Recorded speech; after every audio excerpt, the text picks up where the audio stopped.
Hello and welcome everyone to Cafe. I'm Carissa Clark. And I'm Clarence Reynolds. It is great to be back with you to share all of the fun and exciting events happening this week. So we get to start off with the Central Florida Zoo. And there's a rhino there, and his name is PJ. And PJ is shuffling off to Buffalo. But before he goes, there's going to be a little celebration that you can be a part of as well. Yes. Take a look.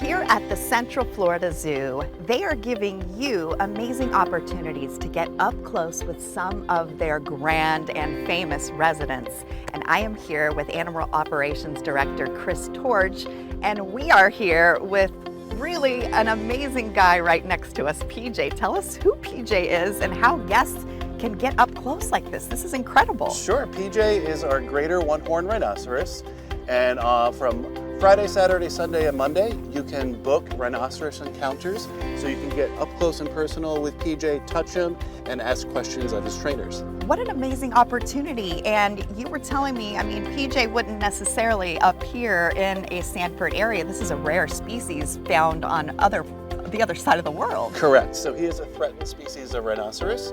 He's a greater one-horned rhinoceros, and they're found in northern India and Nepal. So with this rhino encounter, guests are to stay over here next to the fence. We've got Maggie, one of your senior zookeepers this morning, giving him a nice, healthy breakfast. I saw some fresh fruit in there. Correct, yes. He gets a variety of different types of produce every day. Different types of produce. I saw bananas, apples, alfalfa. Is that on the menu? Alfalfa and coastal hay he has access to 24/7. And then he gets a breakfast, lunch, and dinner of rhinoceros grain and different types of produce. So altogether, he gets about 120 pounds of food a day. Wow.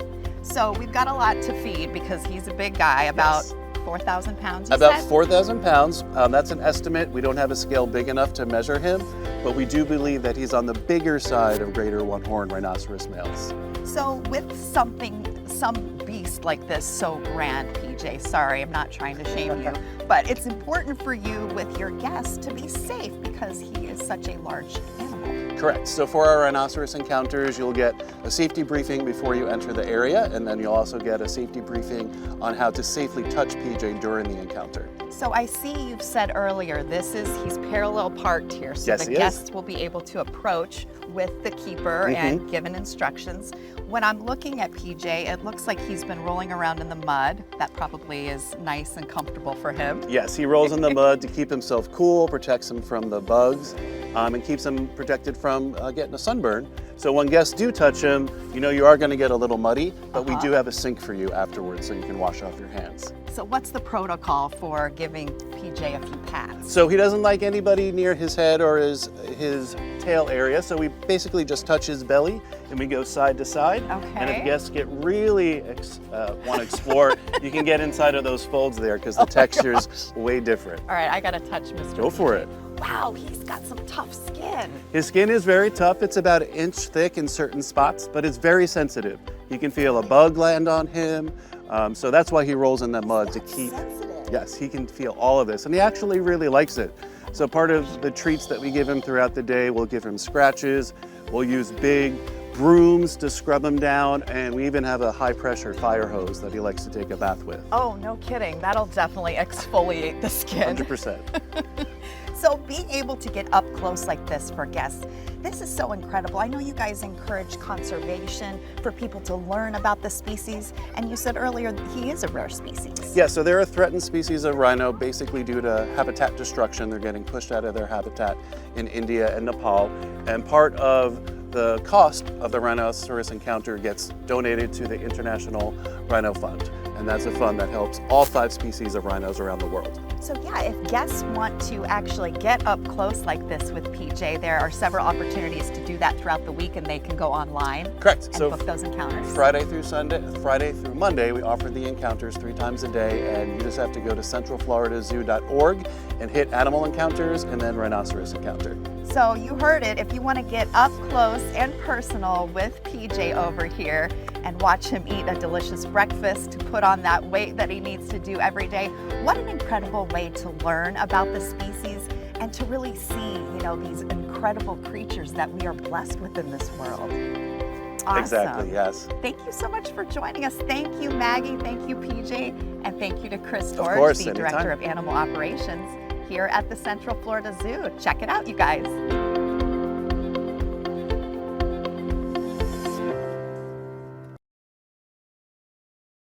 Oh, PJ, I had have the to pleasure of meeting him. Pour one out for the homie Rhino.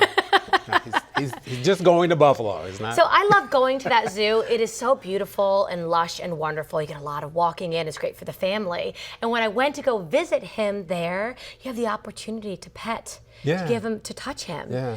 And that's cool. I don't know if I'll ever do that again, but you have the opportunity to go do that if you'd like to before he heads up north Yeah. on September 20th. I wish I could knit a nice little sweater, because it's going to be a very different. I know, like he needs a scarf Ecosystem, and like yeah. I picture like Yeah. earmuffs on. He's gonna be cold in these boots. Like what do they do? It's gonna be so opposite. Yeah, it's Buffalo. I know it is. It's cold. Yeah. Little PJ. He'll be all right. He'll be all right. We wish that he has just the best life. Yes. Yes. It's apparently a very, very good zoo. Yes. It's supposed to yes. be excellent. The Global Peace Film Festival returns September 16th through the 21st, bringing powerful films and discussions to venues across Orlando. This festival promotes peace and understanding through cinema, from documentaries that challenge perspectives to animated features that inspire hope. These carefully curated films from around the world prove that storytelling can be a bridge to understanding and compassion. For film schedules and locations, visit peacefilmfestival.org. Youngsters and their grown-ups can enjoy Little Creatives and Me at the Art and History Museum's Maitland on September 17th. This hands-on art experience is designed for young children and their caregivers. Watch as tiny hands create big masterpieces using child-safe materials and age-appropriate techniques that encourage creativity without the mess at home. For details, visit artandhistory.org. Experience the vibrant energy of Third Thursdays Orlando on September 18th at City Arts. This monthly event features art, music, and history from 6 to 9 p.m. The Downtown Arts District comes alive with gallery openings, live performances, food trucks, and the infectious energy of artists and art lovers mingling under the city lights. For more information, visit downtownartsdistrict.com. Calling all seniors and caregivers, the Life Information for Elders series presents what you need to know about Medicare on September 18th at 12:10 p.m. at the Orlando Public Library downtown branch. Learn from certified experts and enjoy a complimentary lunch for the first 50 to register. And certified Shine coordinator Chandra Ewell will demystify the complex world of Medicare options, helping you navigate enrollment periods, coverage choices, and assistance programs with confidence. For details, visit ocfl.net/seniors.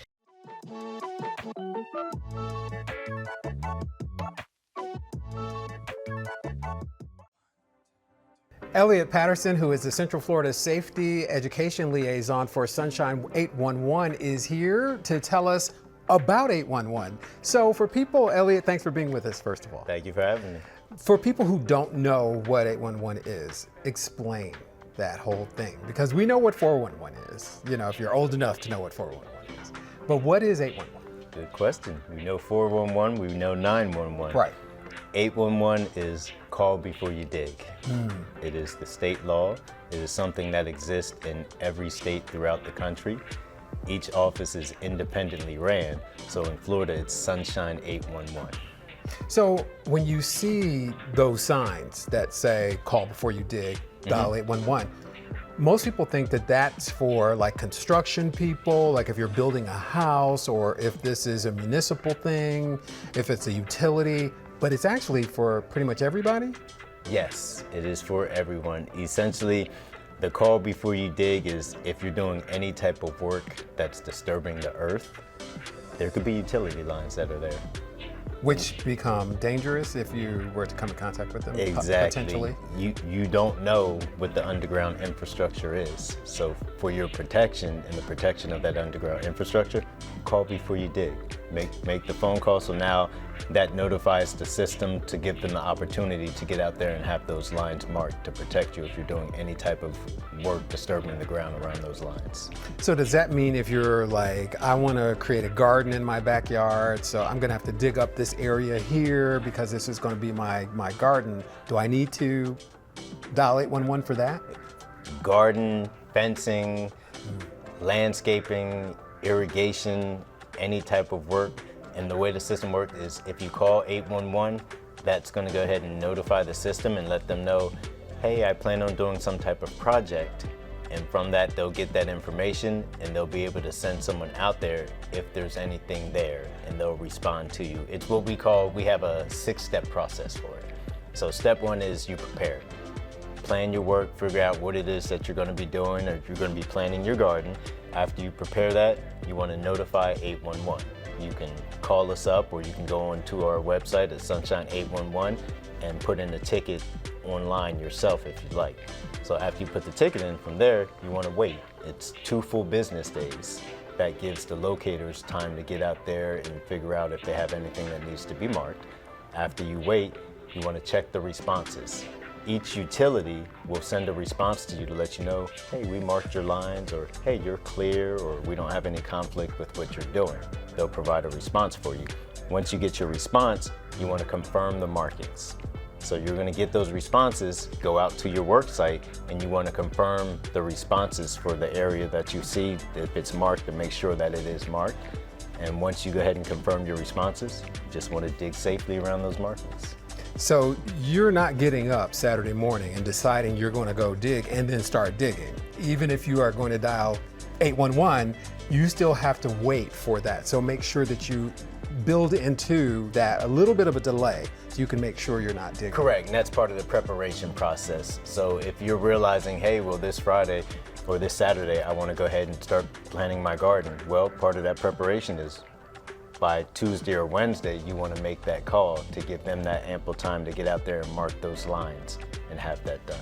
So if they mark the lines in the exact same spot where I was going to build my garden, put my garden out there, what do I do? Do I have to move it? What happens if it's conflicting? It would be to your best benefit to pick a new location to build that. And that happens in instances where you have some people that are getting a pole put in, and they may have some lines there. Well, now they have to redesign what it is that they're going to be doing. Or the second option to that is they can expose that line to see where it is, and then they can plan around it from that way. Okay. Now, the one caveat is if there are any type of private lines, the utilities don't mark that, because these notifications go out to all of your different utilities that you have, whether it be your water or sewer, your cable, your gas, whatever those facilities are, and each one of those will send out their own independent or their own locator that they have, and they'll have those lines marked. So for that, if you have any private lines, like if you ran a power line from your house to your back shed, that's a private line. So whoever installed that for you would need to mark it, or you would need to get a private locator to have that marked. Well, Elliot, thank you very much for this information. And if you want more information about 811, where can you go? You can go to our website at sunshine811.com, and you'll be able to pull up vast amounts of information. We have after the storm toolkits. So for people, when the storms are coming up, it gives you, hey, what's next? What do I do now? I have a tree that's blown over. I have a fence that needs to be, well, hey, before you pull that fence out of the ground, make sure there aren't any utility lines near it. Because if you pull that fence out and you disrupt that utility line, you can make a situation worse. Very important information. Elliot, thank you for being with us. Thank you for having me. Fish for Fun hits the Bear Creek Recreational Complex on September 20th from 8 a.m. till noon, where you can enjoy a morning of fishing and family fun. The scenic location offers multiple fishing spots around the beautiful lake, where patient anglers are often rewarded with largemouth bass and the occasional surprise catch. For more information, visit orangecountyparks.net. Nature lovers, don't miss the Oakland Nature Fest at the Oakland Nature Preserve on September 20th. This event celebrates the great outdoors with guided walks, wildlife presentations, and family activities. Explore Florida's natural beauty through interactive exhibits, meet rescued wildlife up close, and discover the important conservation efforts protecting our local ecosystems. For details, visit oaklandnaturepreserve.org. And Fish for Fun wraps up the week at Bithlow Community Park on September 21st from 8 a.m. till noon.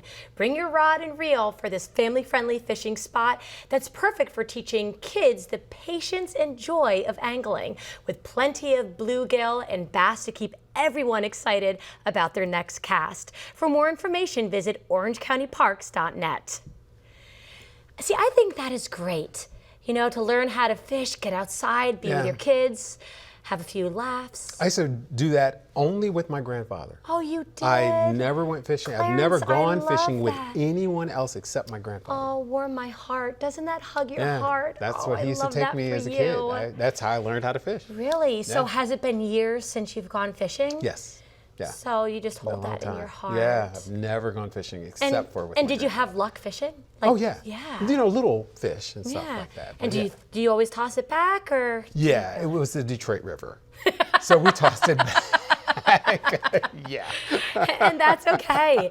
That is time well spent. Yeah. Out in nature, making memories. Absolutely. See, that lives with you forever. It does. I mean, that's my only thought of every time I hear fishing or see it on TV, I think about my grandfather. Clarence, I love that My for grandpa. you. Yeah. It's really Oh, good. his grandpa. Yeah. So get your family out there, participate in life. Yes, Right? yes. Be in the sun, enjoy the fresh air. And have fun. And have fun. Yeah. And learn something new. Exactly. Yes. That wraps up this week of events. If you have one you'd like to share with us for next month, send us an email at cafe@ocfl.net. I'm Carissa Clark. And I'm Clarence Reynolds. Remember to join us next week to see what's new and exciting in your community.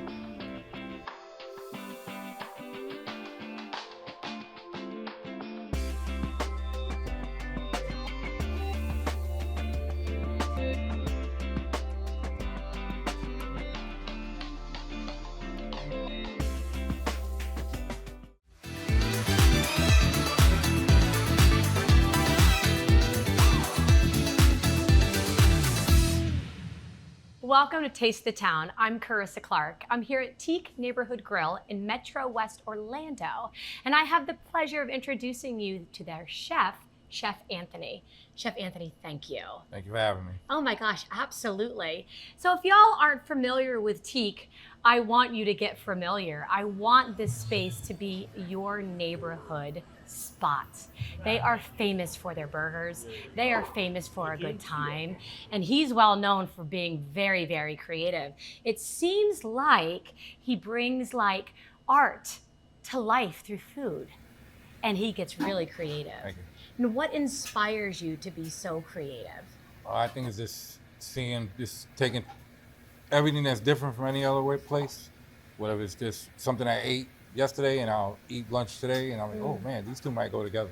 That And is cool. we'll sit down and we'll practice and we'll come up with something I'll come niche. up with something. Right. Because the food here is homemade. Their sauces, homemade. Mm-hmm. There is a lot of love. Even I like their sides, homemade. So there's a lot of love, a lot of thought, a lot of care, and a great time that happens here. So please tell me, what burger are you going to be making today? We're going to be doing the Frenchman. The Frenchman? Yes. And wait. How did you come up with the Frenchman? Well, the Frenchman came from another, I used to work with the French Okay. years ago. So there was a lot of brisket involved, a lot of mushrooms involved, a Oh. lot of gravy involved.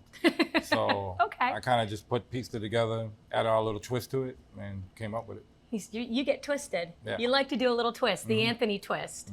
Okay, that's wonderful. So please show me, what are you going to create? Well, we're going to start off with our brioche bun toasted. Okay, brioche bun toasted. And this burger gets built right up. So we're just going to start with the burger down first. Okay. And then we have Swiss cheese. That's one of my favorites. I always like the way it melts. And then we have our brisket, our smoked barbecue brisket. Wow, that looks amazing. So we have the burger, we have the cheese, we have the brisket. And now we're going to add sauteed onions. Oh, yum. Yum. Yum. And we're gonna Chef. add sauteed mushrooms. Yum. This is a big burger. And I'm feeling very big joy. And then we're gonna hit it with mashed potatoes. Mashed potatoes? Yes. You putting mashed potatoes on your burger, chef? Oh yeah. Right I would top of- never think to do that. That is so cool. And then That we're is gonna hit cool. it with a brown gravy. Brown gravy, of course. Brown gravy. Now, I have to tell you, if you are not getting inspired at home, what will inspire you? This is outstanding. Like, what a sight. You know, it makes me think of one of our favorite holidays here in America, right? Because everyone loves little mashed potatoes and gravy. Brisket's always wonderful. Who doesn't love a good burger? Look at the sight of that. Look at the size of that. Look at the size of that. So I know that you're also pretty famous for your trivia nights. Right. And you have trivia nights 2 nights a week. Tuesday at 7 o'clock and Friday at 8 o'clock. And rumor has it that you theme that out. So there's a theme like each week. Each week. Wow, that is really, really fun. So what's great is that you can come here every single week and you can play trivia and enjoy the new theme, and you can try a new burger because they have plenty of them. And one of them is this. So I am going to have a taste. This is wonderful. It's gonna take me a moment to pick this up. Okay, so here I go. This looks wonderful. I'm looking at mashed potatoes and onion and mushroom. Oh my, here I go. That is so good. Chef Anthony, that is so good. Do you have a napkin by chance? Oh yes, I do. Thank you. It is wonderfully messy and it tastes wonderful. I invite you to go to our website for more information. I invite you to come here to Teak Neighborhood Grill for your taste of the town. Until then, I'll see you around town.